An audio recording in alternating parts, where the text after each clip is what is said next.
and welcome the fact that all parties have said that they will be ready for trial on September 9th.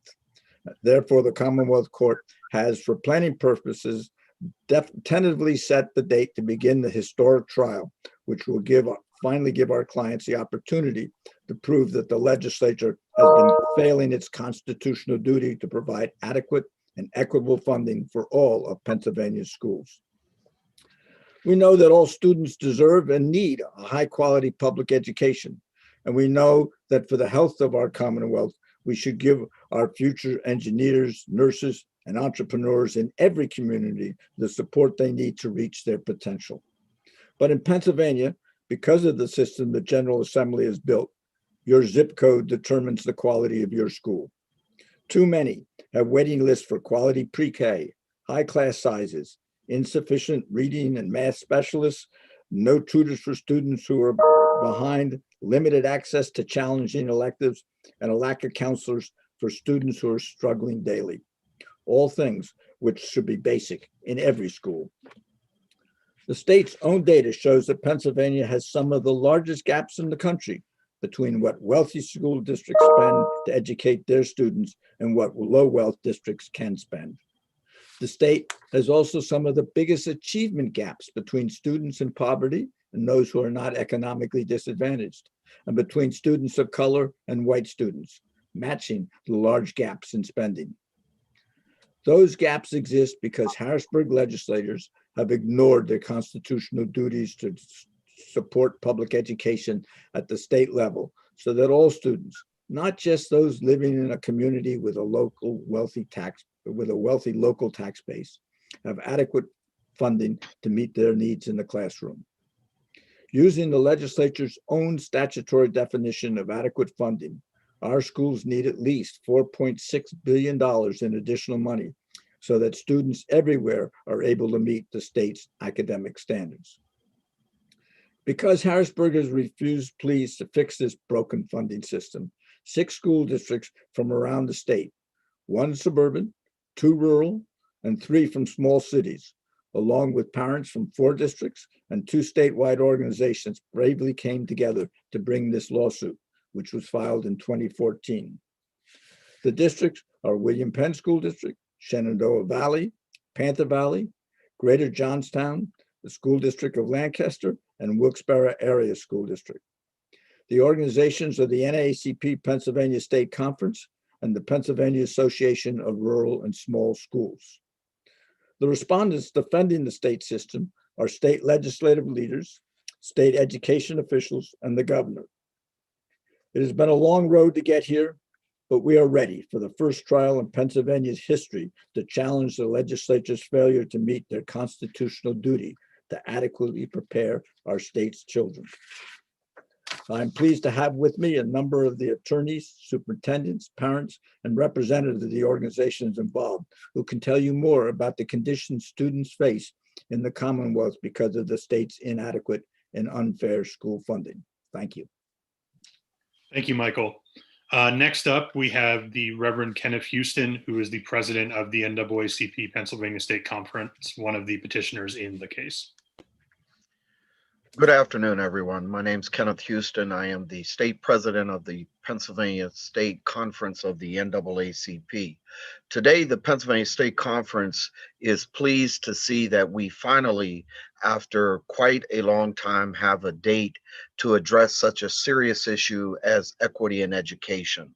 As we all know that education and quality education is extremely important to children, particularly Black and brown children.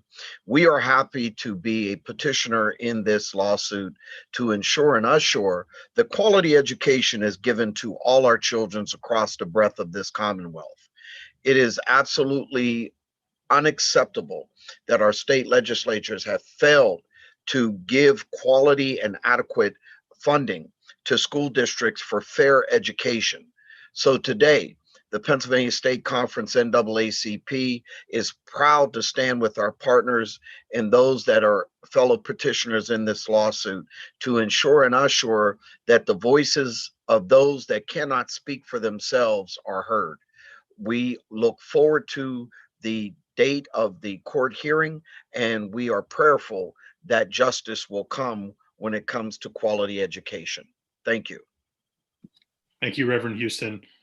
Next up, we have Dr. Damaris Rao, the superintendent of the School District of Lancaster, also one of the petitioners in the case. Thank you.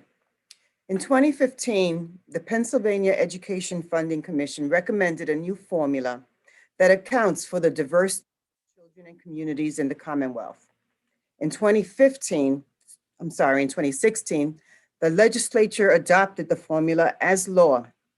Yet it has taken until 2021 for the children and communities of the Commonwealth to see a day in court that requires our legislators to actually use the formula that they themselves commissioned, and which also makes sure that every child in every corner of the state has enough. The School District of Lancaster is one of many poor districts in the state. With a 90% poverty rate, we still have one of the highest tax rates in our country, in our county. Our homeowners and businesses pay more in taxes because we have a low taxing capacity. Yet our student outcomes, our students are judged and compared to the outcomes of more wealthy districts. The state labels school districts like SDOL as underperforming and districts needing improvement. Yet the legislature provides insufficient funds for us to improve. The research shows that districts that have a majority of children of color receive the least amount of funding from the state. Is this a coincidence? I don't think so. The research is clear that poverty negatively impacts a child's ability to learn from birth. There is a strong correlation between family income and school readiness. For example, by 2 years of age, children in poverty are 46% less likely to recognize letters and 38% less likely to recognize numbers and shapes. By school age, poverty is correlated with gaps in academic achievement. For example, students living in poverty are 13% less likely to score proficient in national reading exams in 4th grade, 10% less likely to score proficient in national reading exams in 8th grade. The School District of Lancaster serves almost 11,000 children, 20% that don't speak English proficiently. We spend $8 million a year to provide English language services to those students as we prepare them to become contributing members to our Commonwealth. When the COVID-19 pandemic forced closures of schools in March 2020, less than a third of our students had access to a device for an online curriculum. Our elementary children did not get devices until August of 2020. We had to provide paper packets for our students, while the surrounding suburbs got their education off the ground immediately, because many of them already had devices in the hands of all of their children. This is just one example of why fair funding is needed. Every child deserves the same opportunities to be successful. Because of inadequate funding, we only have 5 librarians to serve 11,000 children. Because of inadequate funding, most of our secondary students walk 2 miles before they qualify for a school bus. How many of us walk 2 miles to get to work? School districts like SDOL often have to triage how we spend our resources. Do we buy up-to-date textbooks, or do we provide after-school programs? Do we reduce class sizes in kindergarten and 1st grade so children have more access to their teachers? Or do we provide additional summer school opportunities to close achievement gaps?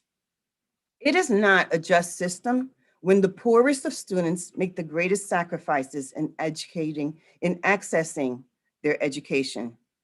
I am excited that we will finally have our day in court to prove that our students are entitled by law to an adequate education that provides them the same opportunities as their more privileged peers. Thank you. Thank you, Dr. Rao. Next up, we have Skylar Armstrong, whose family is a petitioner in the case and who is a recent graduate of the School District of Philadelphia. Hi, my name is Skylar Armstrong, and my mom is one of the parents who bought this case in 2014 when I was 13. I graduated from Masbam High School in the School District of Philadelphia in 2019. When I was younger, I attended the Spring Garden Elementary School. The roof leaked and there was problem with mold, which made my asthma worse. The school did not have a working library because we had no librarian. The school could only offer either art or music, but not both.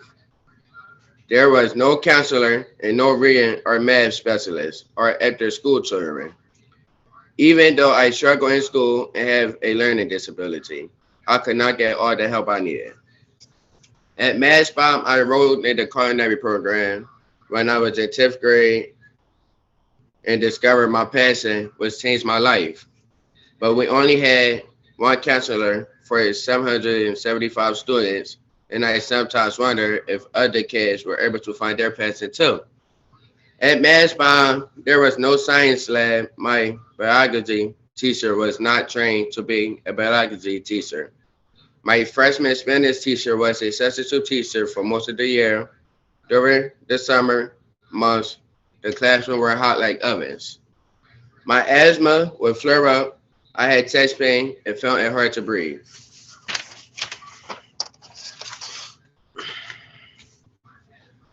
At both schools, I struggled to learn. Many of my classes had 30 students, and when a classroom is overrun, students are more distracted, and teachers had to stop their lessons more often, and they run out of time. It is hard for the students to ask questions in a large classroom, and it's hard to focus. In both schools, the textbooks were old, and we had to share them. The chairs and desks were broken, and there was only a few computer cards for the entire school. All these things made it hard to learn. I know my teachers care about me and tried their best. They put their own money in our classroom and made them better. But there was just too many problems for the teacher to fix. The system must be changed. That is why this trial is so important. It is our chance to fix the school funding system that has hurt too many kids like me for too long. This case will hold our lawmakers accountable for providing an education system where all of us can fulfill our dreams. Thank you. Thank you, Skylar. Next up, we have Brian Waite, who is the superintendent of Shenandoah Valley School District, also one of the petitioners in the case. Good afternoon, and thank you for having me here today. The Shenandoah Valley School District is a district located in the borough of Shenandoah in Schuylkill County. We are about an hour north of Harrisburg area, and Shenandoah is famously known for Mrs. T's pierogies. We are a small district with about 1,100 students. Our student population is approximately 50% Caucasian and 50% Hispanic. With that, 13% of our student population receives ELL services, and another 16% receives special education services. Another point about our district is that our aid ratio is the 4th highest in the state. And that is determined, as we know, by market value and personal income ratio. So we are one of the non-wealthiest school districts in the state of Pennsylvania, the 4th highest aid ratio in the state. If you look at the impact of underfunding as it relates to Shenandoah Valley School District, you can go no further than looking at the pandemic as a huge and lasting impact that it's had on the Shenandoah Valley School District. When the closure of schools was extended past the initial 2 weeks, for us, it was like getting hit in the face by Muhammad Ali in his prime. His old saying, "Float like a butterfly, sting like a bee." Well, we certainly felt the sting of the underfunded district. The district was knocked out. We were left broken and bloodied nose as we staggered to our feet in a semi-conscious state. Throughout March through the end of the year, as a district, we needed to provide paper and pencil packets to all of our students. We did not have devices. We did not have the resources for our families. Our teachers did not have personal devices. We did not have an online management system to prepare to even to do online learning. We did not have connectivity in our district nor within our community. We provided students with those paper and packets because we did not have those simple things that many of the districts that are funded fairly do have. That has exacerbated and increased the gap of our learning between our students now and those who have funding that they need and currently have.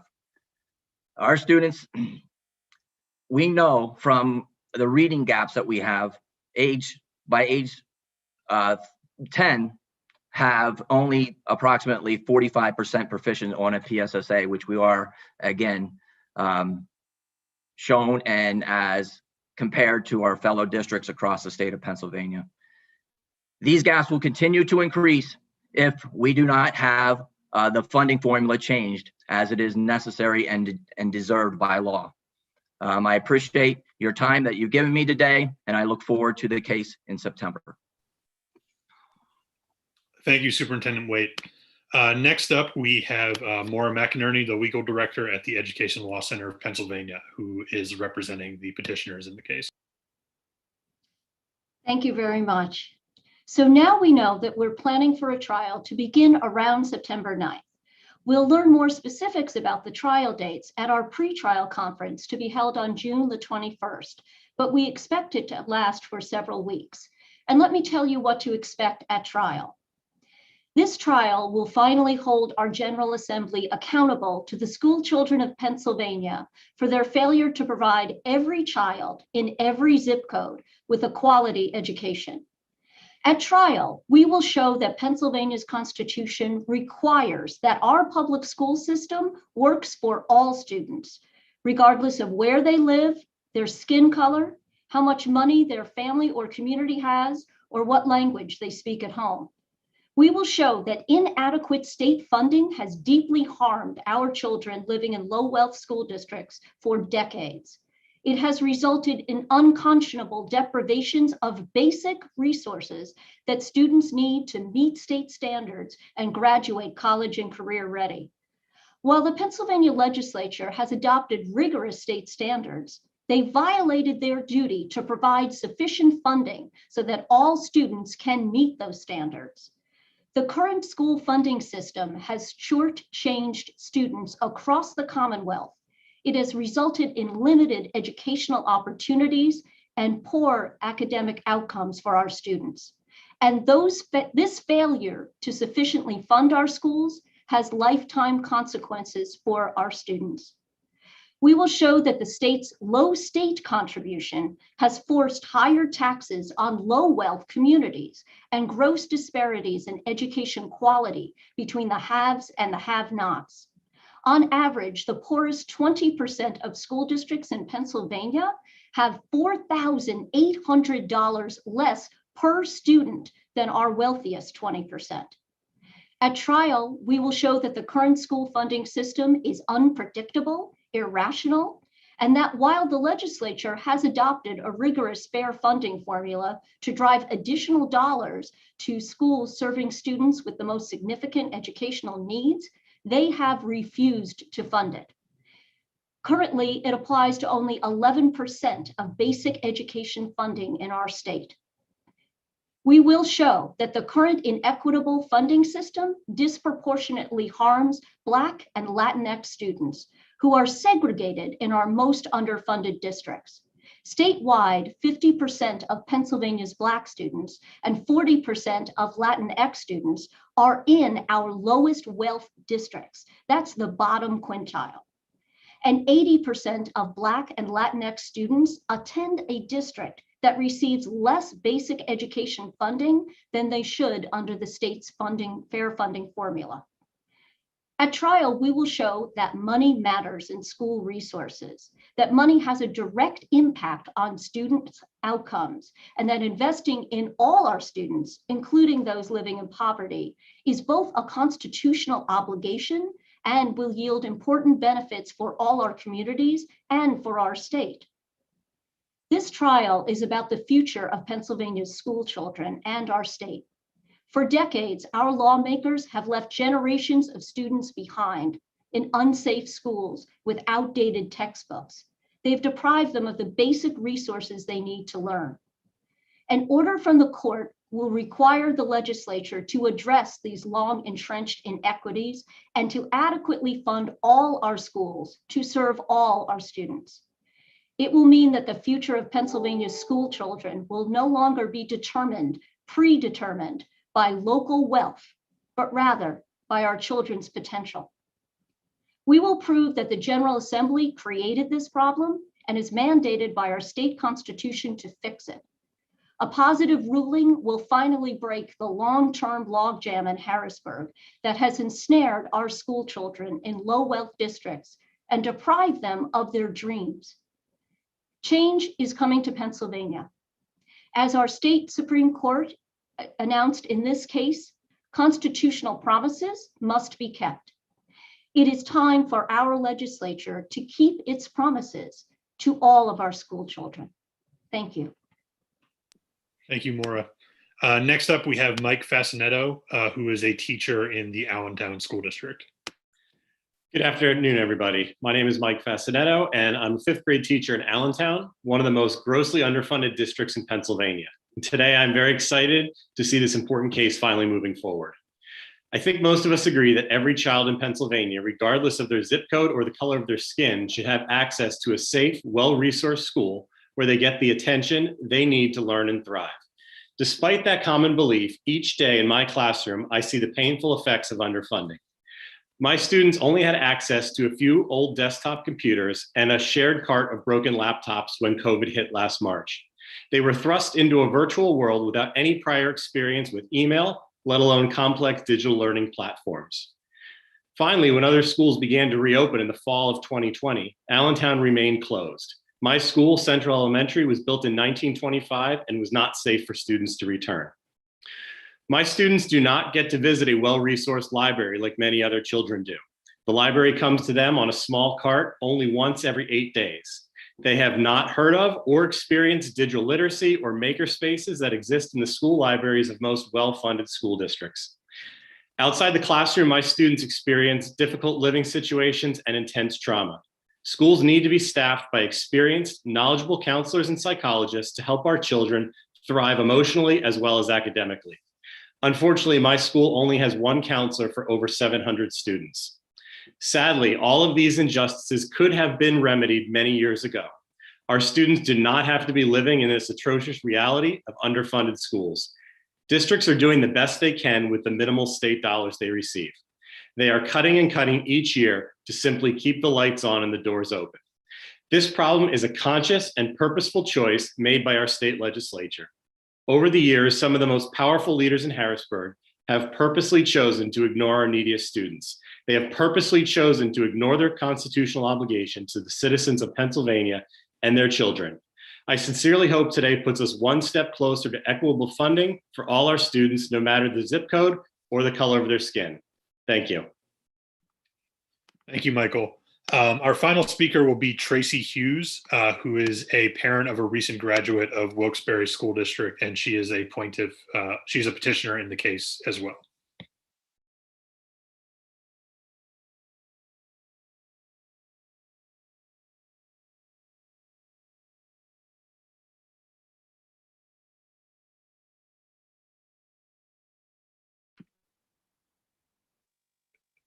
Ms. Hughes, is your microphone? There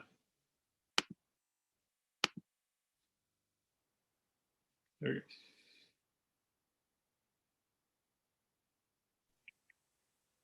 Okay. Yep. Okay. Thank you. My name is Tracy Hughes, and my son attended Wilkes-Barre Area School District from kindergarten to 12th grade. And while he was a student there, he dealt with lots of unfortunate inadequate funding or inadequate situations because of lack of funding. When in grade school, there were classrooms, and especially the library was so cold that they had to wear coats and mittens to the classes and to the library. Eventually, all of the libraries in the whole school district have closed. They have no libraries at all.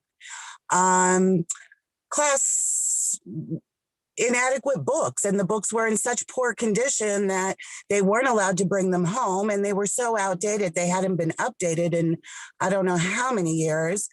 And so a lot of paper was handed out constantly so that they could bring their homework home, because they didn't allow the books to be brought home, and sometimes they didn't even have enough books for all the students.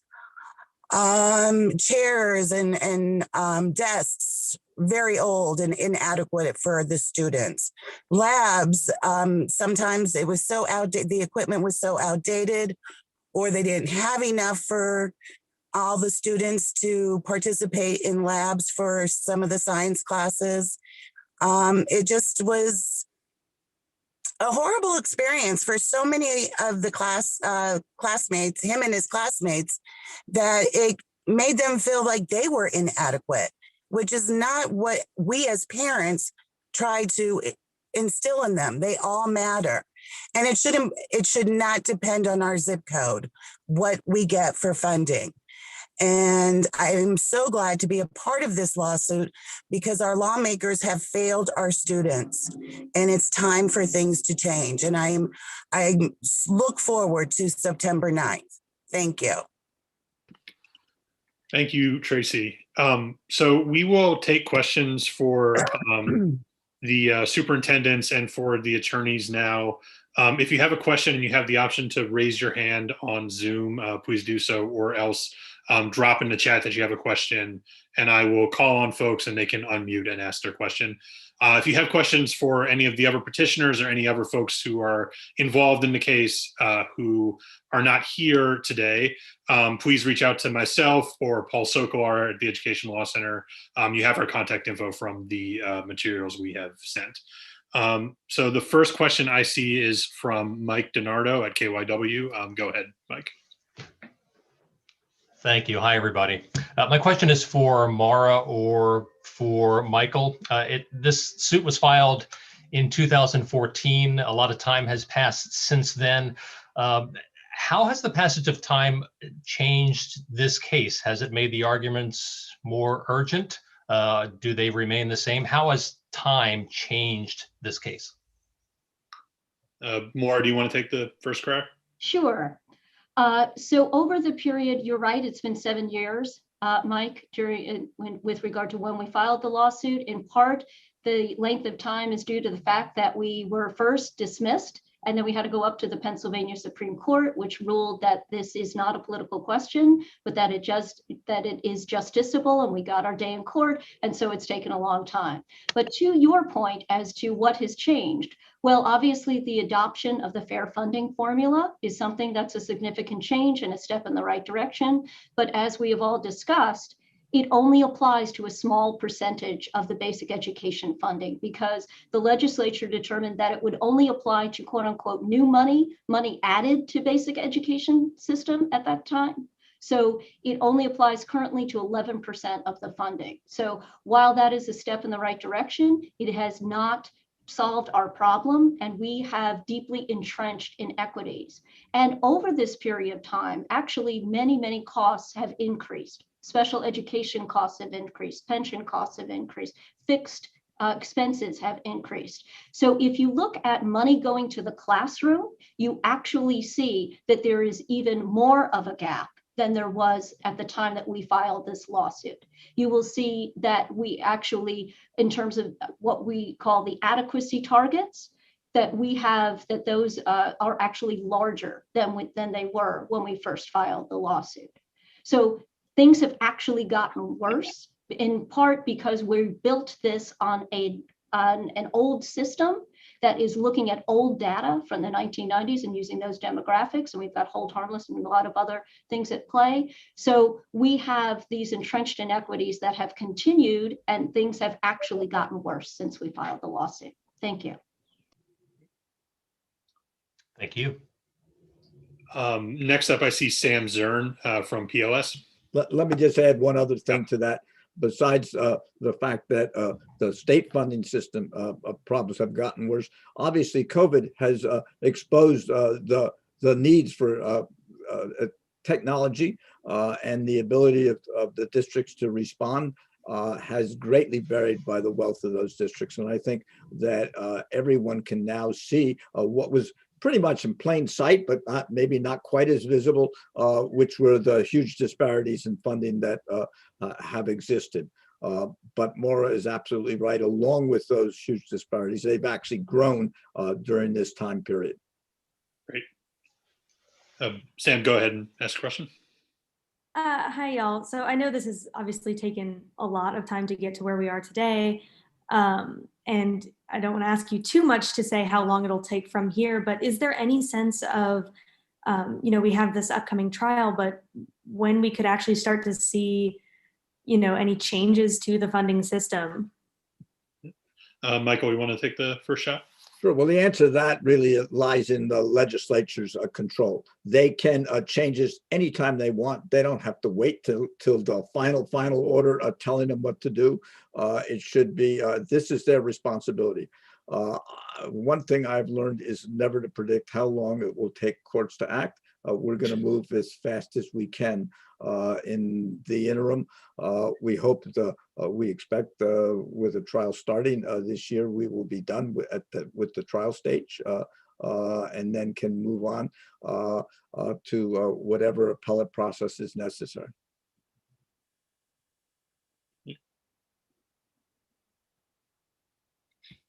Any other folks have questions?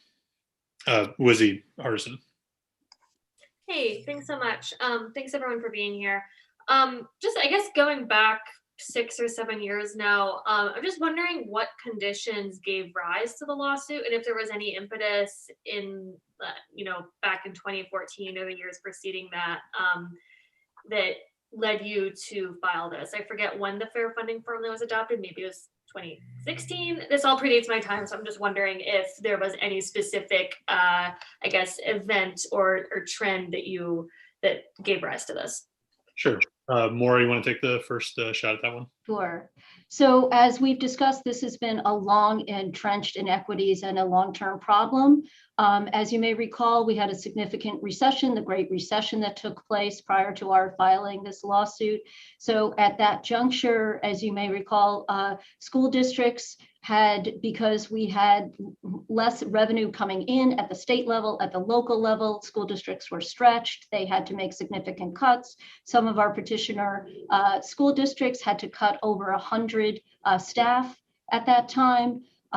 They had limited resources. There was additional money that came in at the federal level to try to address some of those problems. However, that funding, like the current funding that will apply in the coming years, was only for a short-term fix and only could be used for specific purposes, so that it didn't answer the long entrenched inequities. And what we found is that the Great Recession impacted low wealth school districts much more than it impacted high wealth school districts. It meant that they were cut to the bone, that they had to cut staff, that they had to cut resources, and it made a significant repercussions for a large number of school districts.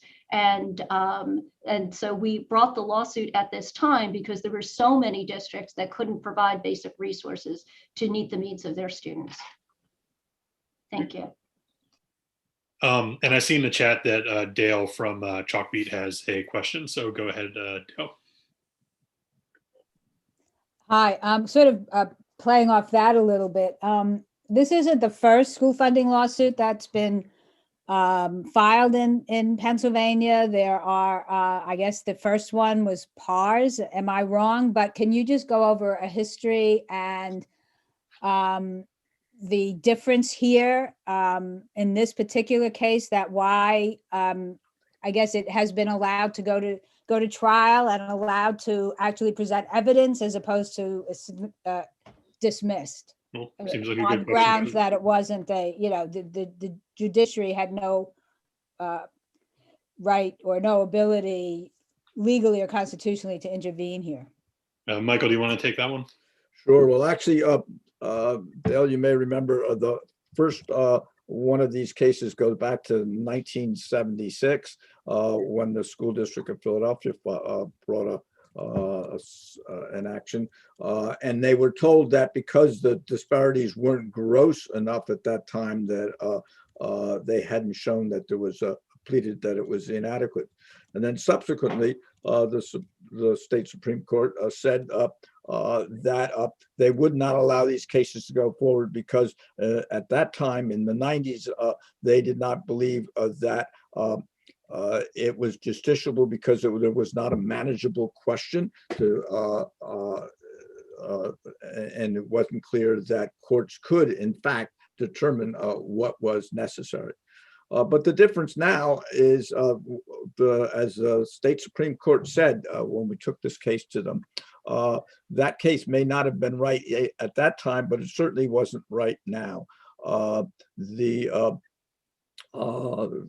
state has adopted clear standards of what students need to know, and by its own costing out study that it conducted in the 2006-2007 period, they showed that it was possible to determine how much money was needed from the state in order to begin to get your students to the level where they could meet the state's very own standards.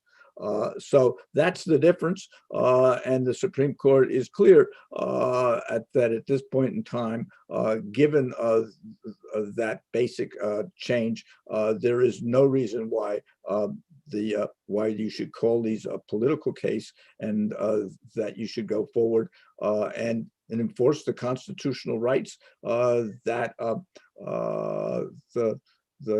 the state itself created to make sure that there was a system that served all students and not just some.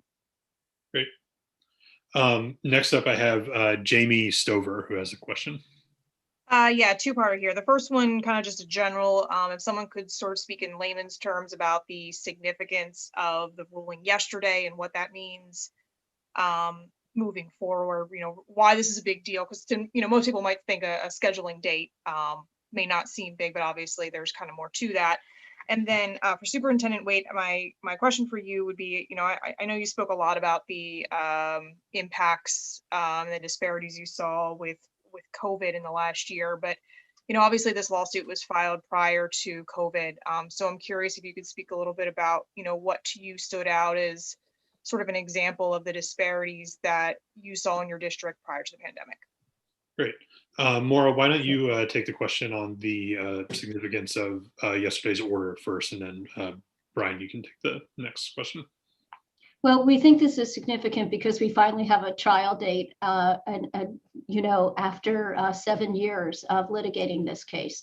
We think this is important because we want the public to know about this trial when it's taking place. And we know that there are many advocates across the Commonwealth that have been supportive of our lawsuit. And we think that it's important to highlight the impact that it's having on school districts across the Commonwealth, rural districts, urban districts, and suburban districts. So we thought that it was important to have the opportunity to underscore that this case is now moving forward and to make sure that it's in public view. As Michael Churchill mentioned, this lawsuit was actually filed because we had to file it, because the General Assembly has not fulfilled its obligation under our Constitution. So obviously the General Assembly can do something to try to fix this at any moment from the time that we filed this lawsuit onward and prior to that. So we think it's important that everyone know that the case is taking place and that it's an opportunity to talk to your state legislators about it. Thank you. Great. And go ahead, Superintendent Waite. Yeah, Jamie, thank you. The pandemic just highlighted and accentuated the gaps that we had here at Shenandoah Valley. It made it just more magnified for us. Prior to the pandemic, we were one of those districts, whenever you had the recession that hit, we had to cut several staff. It was before my time here in Shenandoah though, but again, with those cuts of those staff, our kids are not eligible and do not receive library in the elementary, music education in the elementary. We are short staffing in regards to providing our students with resources that they need to help for closing those achievement gaps, and trying to do it in the primary grades is very key for us to be able to do that.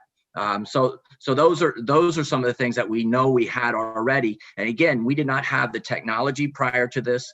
We did not have any type of online platform. Our teachers did not use some type of online platform prior to the pandemic.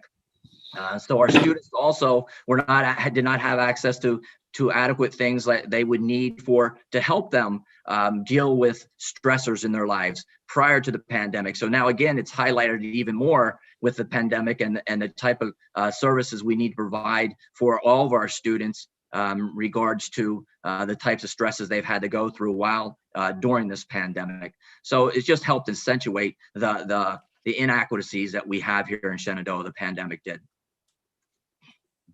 Does that answer your question, Jamie? Yeah. Yes, thank you. Thank you. So we have a couple questions in the chat. The first is from Jan Murphy. She asked, am I wrong in recalling that the current governor and the attorney general have both been sympathetic to this case? So is this primarily a lawsuit against the House and Senate GOP leaders? Michael, do you want to answer that one? At this stage, the principal defense is being put together by Speaker Cutler and by President Pro Tem Corman on behalf of the legislature. The governor has said that more money is necessary, but in the litigation posture, he has not told the court that he wants them to order it, and he hasn't yet said how much he thinks is necessary to bring the state into adequacy. But we're hoping that he will move along and become more positive. But so far, he has not been taking an aggressive position against this, and it is primarily the legislative representatives who are conducting that defense. Great. So I have a couple of follow-up questions in the chat. Does anyone who has not yet asked a question have a question? Just to make sure everyone gets a shot. Okay, cool. So the next question in the chat is from Lizzie Hardison. Could the Commonwealth Court have dismissed the case at this stage instead of scheduling a trial? Maura, do you want to take that one? Sure. So there were many points in the course of this litigation when they could have dismissed the case. There were preliminary objections. There were claims that the matter was moot. Most recently, there were 2 motions for summary judgment that were filed for partial summary judgment, and the court also denied those applications. So we knew a few weeks ago that all of those dispositive motions and the time to file those had ended. So we were anticipating that there would be some kind of a court order scheduling us for trial, to answer your question. The second question you asked was procedural, about the difference between a trial and an oral argument. So an oral argument is legal argument that is presented on an issue before the court. In contrast, a trial is the opportunity to provide evidence, testimony, witnesses, factual documentation that comes into the record, and that's the basis upon which the court will determine whether or not the General Assembly, in this case, has violated their constitutional duties under our Constitution. Thank you. Mm-hmm. Let me, if I can add one thing. One of the interesting things about the trial is we don't think there is going to be very much dispute about the huge disparities in funding that we have been talking about here. And we don't think most of our evidence is actually going to come from state documents and state witnesses themselves. So it'll be interesting to see what kind of defense is actually mounted. Mm-hmm. And just to add that at trial, we're going to paint a really complete picture of the effect that state underfunding has on education in Pennsylvania. It's going to go on over the course of several weeks, and we will cover a lot of ground. And I think a critical issue here is that we will show that the lack of sufficient state funding has caused these outcomes. Mm-hmm. And there is certainly, we have significant research and experts who will be testifying who will explain that in detail. Thank you. Any other questions? And if you think of things afterwards, again, feel free to reach out to myself or to Paul Sokolar, whose contact info you have, and we will set you up with the right folks to answer them.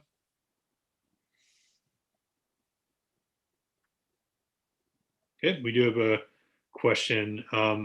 So Superintendent Rao actually had to hop off. I should have noted that earlier because this question is specifically for her. But Alana, I will follow up with her immediately after this and try to get you an answer to that question.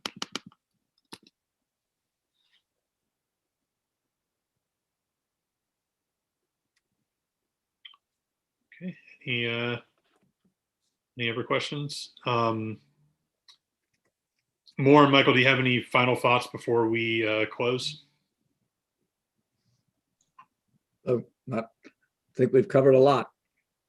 Yeah, I would just say that we really are looking forward to this trial and that we're incredibly grateful to all of our petitioners, the school districts, the parents, the organizations such as the NAACP State Conference who are part of this lawsuit. They have put a tremendous amount of effort into this, and we are very grateful to have this opportunity to present this case in court. Thank you. And thank you to everyone, every member of the press who took time to come to learn more about this really groundbreaking case on short notice today. Thank you so much. So we are going to close the press conference, and feel free to reach out to myself or Paul with any further questions. Thanks so much, everyone. Thank you. Thank you.